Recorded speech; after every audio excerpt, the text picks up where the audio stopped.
তার আগে কিছুক্ষণ পরে আকর্ষণীয় দর্শক যুগান্তর লাইভে সবাইকে স্বাগত জানাচ্ছি। আমি ইমরান ইসলাম। দর্শক আমি রয়েছি ঐতিহাসিক সোহরাওয়ার্দী উদ্যান মাঠের 1 নম্বর গেটের ঠিক সামনে। আপনারা দেখতে পাচ্ছেন এখানে কিন্তু আজকে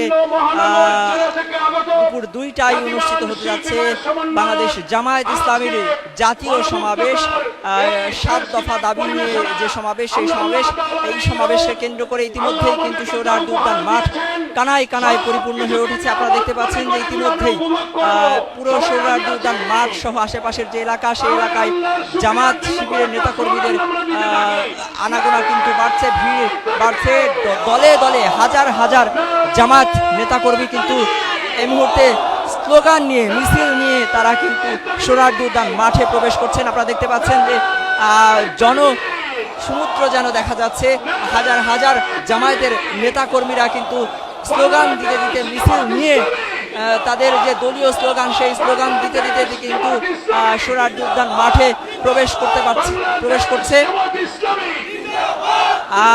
আগামী অল্প কিছুক্ষণের মধ্যে অর্থাৎ দুপুর 2টায় কিন্তু তাদের যে মূল সমাবেশের আনুষ্ঠানিকতা সেটি শুরু হবে। এর আগে কিন্তু তাদের যে সাংস্কৃতিক অনুষ্ঠান রয়েছে সেটি শুরু হবে। একটু আপনাদেরকে জানিয়ে রাখি যে আজকের যে সমাবেশ, জামায়াতের যে 7 দফা দাবি আদায়ের লক্ষ্যে যে জাতীয় সমাবেশ, সেই সমাবেশকে কেন্দ্র করে ইতিমধ্যেই গতকাল সকাল থেকেই কিন্তু রাজধানী ঢাকায় আসতে শুরু করে জামায়াতের নেতাকর্মীরা।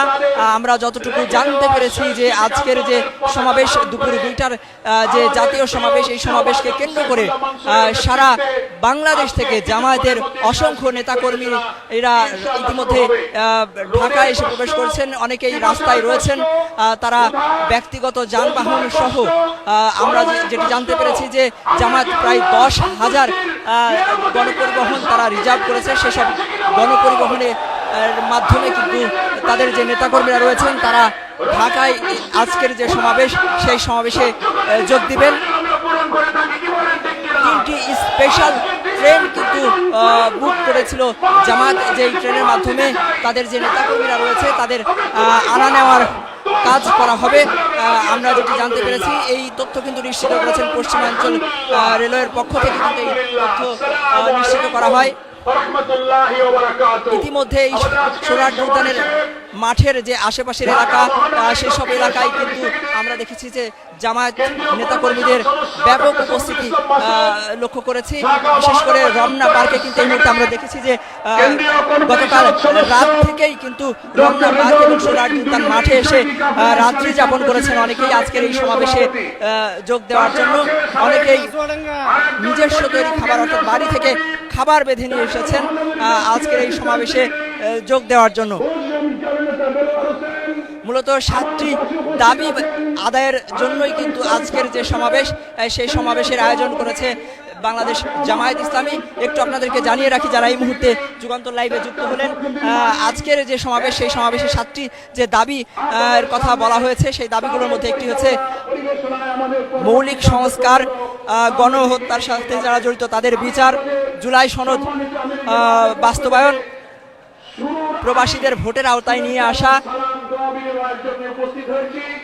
পিআর পদ্ধতিতে নির্বাচন এবং জুলাই নিহত পরিবার এবং আহতদের পরিবারের পুনর্বাসন নিয়েই কিন্তু আজকের এই সমাবেশ করতে যাচ্ছে বাংলাদেশ জামায়াত ইসলামী। দুপুর 2টায় কিন্তু সমাবেশের মূল আনুষ্ঠানিকতা শুরু হবে। এর আগেই আমরা দেখেছি যে আজকে ভোর থেকেই কিন্তু জামায়াত নেতাকর্মীদের আগমনে কিন্তু ঢাকার যে সোহরাওয়ার্দী উদ্যান মাঠ, ঐতিহাসিক সোহরাওয়ার্দী উদ্যান মাঠ কিন্তু কানায় কানায় পরিপূর্ণ হয়ে যায়। আপনারা দেখতে পাচ্ছেন যে মৎস্য ভবন এলাকার সামনের যে রাস্তাগুলো, সেই রাস্তাগুলোতে কিন্তু ইতিমধ্যে জামায়াত নেতাকর্মীদের ব্যাপক উপস্থিতি। আপনাদেরকে যদি একটু দেখানোর চেষ্টা করি যে রমনা পার্ক এলাকার পাশের যে রাস্তা, সেই রাস্তা দিয়ে কিন্তু অসংখ্য জামায়াতের নেতাকর্মীরা কিন্তু দাঁড়িয়ে রয়েছেন, তারা হাঁটাহাঁটি করছেন। অনেকে আগে এসে একটু ছায়ায় বিশ্রাম নিয়েছেন, যেহেতু আজকে সকাল থেকে কিন্তু আমরা দেখেছি যে ব্যাপক রোদ এবং তীব্র গরম কিন্তু অনুভূত হচ্ছে। সেই তীব্র গরম এবং রোদ উপেক্ষা করে কিন্তু এই মুহূর্তে সোহরাওয়ার্দী উদ্যান মাঠ আমরা যেটি দেখেছি যে সেটি কিন্তু কানায় কানায় পরিপূর্ণ। এই যে আশেপাশের এলাকা অর্থাৎ রমনার পাশের যে রাস্তা সেই রাস্তায় কিন্তু আইল্যান্ডে রাস্তার ধারে এবং পার্কের ভেতরে কিন্তু জামায়াতের নেতাকর্মীরা রয়েছেন, তারা কিন্তু অবস্থান করছেন, বিশ্রাম নিচ্ছেন। দুপুর 2টায় যখন সমাবেশের যে আনুষ্ঠানিকতা সেটি শুরু হবে তখন তারা মাঠে প্রবেশ করবেন। আজকের যে সমাবেশ এই সমাবেশকে ঘিরে জামাত আইন শৃঙ্খলা পরিস্থিতি এবং শৃঙ্খলা বজায় রাখতে যেন কোনো ধরনের বিশৃঙ্খল পরিস্থিতি তৈরি না হয় সেজন্য 6,000 স্বেচ্ছাসেবক জামায়াতের 6,000 স্বেচ্ছাসেবক কিন্তু মাঠে কাজ করছে। এছাড়াও তাদের 15টি মেডিকেল টিম কিন্তু রয়েছে সমাবেশ স্থলে এবং এর বাইরের যে 4টি গেট রয়েছে সেই গেটগুলোতে কিন্তু মেডিকেল টিম কাজ করছে যেন জরুরি পরিস্থিতিতে কেউ অসুস্থ হয়ে পড়লে দ্রুত তাকে সেবা দেওয়া যায়। একই সাথে অ্যাম্বুলেন্সের ব্যবস্থা রাখা হয়েছে যেন কেউ অসুস্থ হলে তাকে দ্রুত হাসপাতালে নিয়ে যাওয়া যায়। রাস্তার বিভিন্ন জায়গায় জামাতের যে প্রকাশনা সামগ্রী রয়েছে সেগুলোও কিন্তু রাখা হয়েছে বিক্রির জন্য আমরা দেখেছি। পাশাপাশি অনেক স্বেচ্ছাসেবক ট্রাফিকিংয়ের কাজ করছে। এছাড়াও আইন শৃঙ্খলা পরিস্থিতি স্বাভাবিক রাখতে পুলিশের সহায়তা চাওয়া হয়েছিল। আমরা সকাল থেকে যেটি দেখেছি যে পুলিশের উপস্থিতিও কিন্তু রয়েছে, রাস্তার মোড়ে মোড়ে কিন্তু পুলিশ সদস্যরা মোতায়েন রয়েছেন। তারাও এই সমাবেশের শৃঙ্খলা বজায় রাখতে, আইন শৃঙ্খলা পরিস্থিতি স্বাভাবিক রাখতে যেন কোনো ধরনের অপ্রীতিকর ঘটনা না ঘটে সেজন্য কিন্তু তারা কাজ করছেন। এবং এই মুহূর্তে দর্শক আপনারা কিন্তু দেখতে পাচ্ছেন যে 1 নম্বর গেট, এই 1 নম্বর গেট দিয়েই কিন্তু সোহরাওয়ার্দী উদ্যান মাঠের যে 1 নম্বর গেট সেই গেট দিয়ে কিন্তু সমাবেশে প্রবেশ করছেন জামায়াতের নেতাকর্মীরা। কেউ কেউ তাদের দলীয় পতাকা, জাতীয় পতাকা, দাঁড়িপাল্লা বানিয়ে নিয়ে এসে কেউ কেউ প্রবেশ করছেন, মাঠে প্রবেশ করছেন। স্লোগানে মিছিল নিয়ে কিন্তু তারা এই সমাবেশ স্থলে প্রবেশ করছেন। একই সাথে তারা দাঁড়িপাল্লা স্লোগান দিতে দিতে কিন্তু এই সমাবেশে প্রবেশ করছেন। আমরা একটু আইন শৃঙ্খলা পরিস্থিতি স্বাভাবিক রাখতে যারা কাজ করছেন তাদের সাথে কথা বলার চেষ্টা করব। আপনারা এখানে আজকে কেন? বাংলাদেশ জামাতে ইসলামের প্রোগ্রামে আমরা চলে আসছি। জামাতে হয়েছে। আপনারা কি কাজ করছেন?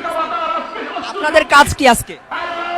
আমরা এখানে যারা আসতেছে তাদেরকে শুভেচ্ছা স্বাগতম জানাচ্ছি। দর্শক আমরা কথা বলছিলাম এই আজকের যে সমাবেশ সেই সমাবেশে শৃঙ্খলার দায়িত্বে যারা রয়েছেন জামাতের পক্ষ থেকে সেই স্বেচ্ছাসেবকদের সাথে এখানে দেখতে পাচ্ছেন যে সারি সারিভাবে কিন্তু জামায়াতের যারা স্বেচ্ছাসেবক তারা কিন্তু এখানে রয়েছেন। পাশেই কিন্তু মেডিকেল টিম রয়েছে, এখানে কিন্তু মেডিকেল বুথ স্থাপন করা হয়েছে জরুরি চিকিৎসা সেবা দেওয়ার জন্য। এখানে যারা ইমার্জেন্সি যাদের চিকিৎসা সেবার প্রয়োজন তাদেরকে মূলত এখান থেকে চিকিৎসা সেবা প্রদান করা হচ্ছে। আমরা একটু কথা বলার চেষ্টা করব এখানে যারা রয়েছেন তাদের সাথে।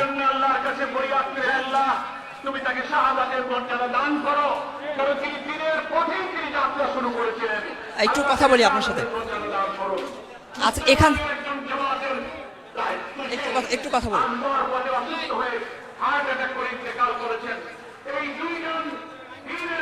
দর্শক এই মুহূর্তে আমরা এখানে জামায়াতের যে মেডিকেল টিম রয়েছে তাদের সাথে একটু কথা বলার চেষ্টা করব। আপনারা এখানে কি সেবা দিচ্ছেন, কেন এই মেডিকেল? এখানে আজকে প্রায় লক্ষ মানুষ আসছে, তো তারা এত ভিড়ের মাঝে, এত গরমের মাঝে অনেকেই হিট স্ট্রোক হতে পারে, অনেক বৃদ্ধ মানুষ আসছে তাদের ডায়াবেটিস থাকতে পারে, প্রেশারের রোগী থাকতে পারে, তারপরে হচ্ছে ডিহাইড্রেশনের পেশেন্টের রোগী থাকতে পারে। মূলত এই রোগীগুলোর চিকিৎসা দিচ্ছি আমরা। কতটি মেডিকেল বুথ স্থাপন করা হয়েছে? কতটি মেডিকেল বুথ স্থাপন করা হয়েছে? প্রায় 15টি মেডিকেল বুথ স্থাপন করা হয়েছে বিভিন্ন পয়েন্টে। বাইরে 5টা, ভিতরে 10টা, এরকম প্রায় 15টি। ঠিক আছে, ধন্যবাদ। দর্শক আমরা কথা বলছিলাম এই মেডিকেল টিমের একজন সদস্যের সাথে। তিনি জানাচ্ছিলেন যে সমাবেশ স্থলের বাইরের যে গেটগুলি রয়েছে সেই গেটগুলিতে 5টি মেডিকেল বুথ স্থাপন করা হয়েছে এবং ভেতরে কিন্তু 10টি, অর্থাৎ সমাবেশ স্থলের ভেতরে আরও 10টি মেডিকেল স্থাপন করা হয়েছে যেখানে প্রাথমিক যে সেবা, কেউ হিট স্ট্রোক করলে বা ডিহাইড্রেশনে ভুগলে তাদেরকে সেবা দেওয়ার জন্য কিন্তু এই মেডিকেল বুথগুলো স্থাপন করা হয়েছে এবং তাদেরকে প্রাথমিক যে ঔষধ সেগুলোও কিন্তু এখান থেকে দেওয়া হচ্ছে।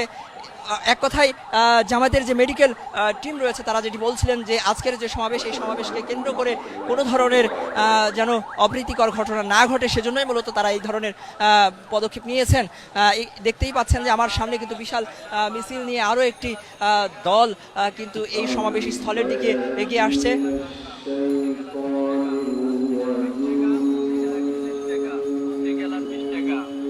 আমরা একটু কথা বলার চেষ্টা করবো ওনারা কোথা থেকে এসেছেন, একটু কথা বলি আপনার সাথে। কোথা থেকে এসেছেন? পটুয়াখালী জেলা। কেন এসেছেন আজকে? জি, আজকে সমাবেশে কেন এসেছেন? জামাত ইসলামের বাংলাদেশ জামাত ইসলামী আমাদের জন্য ঐক্যবদ্ধ হয়ে ইসলাম কায়েম করতে পারি বাংলাদেশে, এই জন্য আমরা এই চেষ্টা চালাবো।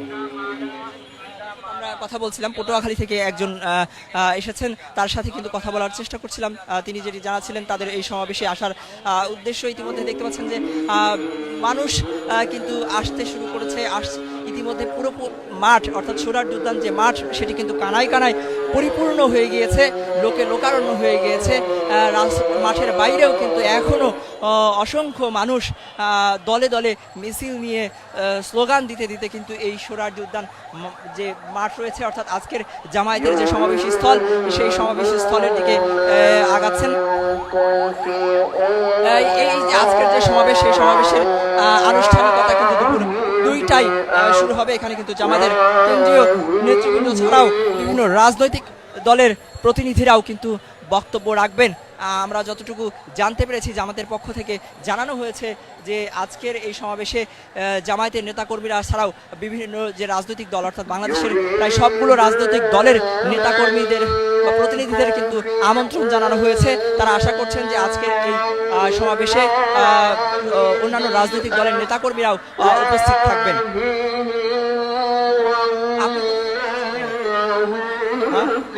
মহারালী খাগড়াছড়ি থেকে আসছি। খাগড়াছড়ি হ্যাঁ, বাংলাদেশ জামায়াত ইসলামীর মহাসম্মেলনকে সফল করতে এসেছি। বাংলাদেশ জামায়াত ইসলামীর মহাসম্মেলনকে সফল করতে এসেছি। আল্লাহ আমাদের সকলকে আমাদের শ্রম কবুল করুক। এই সমাবেশ থেকে আপনারা কি দাবি জানাবেন? এই সমাবেশ থেকে আমরা বাংলাদেশ থেকে যেভাবে বৈষম্য দূর হয়েছে এই সমাবেশ থেকে সেই বৈষম্য মুক্ত একটি বাংলাদেশ গড়ার জন্য বাংলাদেশ জামায়াত ইসলামী যে পেয়ার পদ্ধতি ইলেকশনের কথা বলেছে সেই পেয়ার পদ্ধতি ইলেকশনকে এই বাংলার জমিনে বাস্তবায়ন করে ছাড়বো ইনশাআল্লাহ। আমরা যেটি জানতে পেরেছি অধিকাংশ নেতাকর্মী কিন্তু পেয়ার পদ্ধতিতে নির্বাচনের পক্ষে কথা বলছেন। তারা মূলত বলছেন যে আজকের এই সমাবেশ থেকে তারা মূল যেই দাবিটি জানাবেন সেটি হচ্ছে পেয়ার পদ্ধতিতে নির্বাচন। মূলত এই এছাড়াও আরও 6টি দাবি কিন্তু তাদের রয়েছে ইতিমধ্যেই, যে দাবিগুলো সম্পর্কে যদি একটু আপনাদেরকে জানিয়ে রাখি যে মৌলিক সংস্কার, গণহত্যার বিচার, জুলাই সনদ প্রণয়ন, জুলাই গণঅভ্যুত্থানে আহত এবং নিহতদের পুনর্বাসন, প্রবাসী ভোটার যারা রয়েছে তাদের ভোটের আওতায় নিয়ে আসা সহ যে দাবিগুলো রয়েছে সেই দাবিগুলো নিয়েই মূলত আজকের এই সমাবেশ আয়োজন করেছে বাংলাদেশ জামায়াত ইসলামী। ইতিমধ্যেই এই সমাবেশে কানায় কানায় কিন্তু পরিপূর্ণ হয়েছে, যেটি আপনাদেরকে জানিয়েছিলাম। আপনারা দেখছেন যে আমার সামনের অর্থাৎ ক্যামেরার সামনে যে চিত্রটি দেখতে পাচ্ছেন যে অসংখ্য মানুষ কিন্তু দলে দলে মিছিল নিয়ে, বিশেষ করে এই পথ দিয়ে কিন্তু দক্ষিণাঞ্চলের যারা মানুষ রয়েছেন তারা এই পথ দিয়ে সোহরাওয়ার্দী উদ্যান মাঠে প্রবেশ করছেন। দক্ষিণাঞ্চলের জেলাগুলো থেকে যারা আসছেন তারা এই পথ দিয়ে মাঠে প্রবেশ করছেন, সোহরাওয়ার্দী উদ্যান মাঠে প্রবেশ করছেন।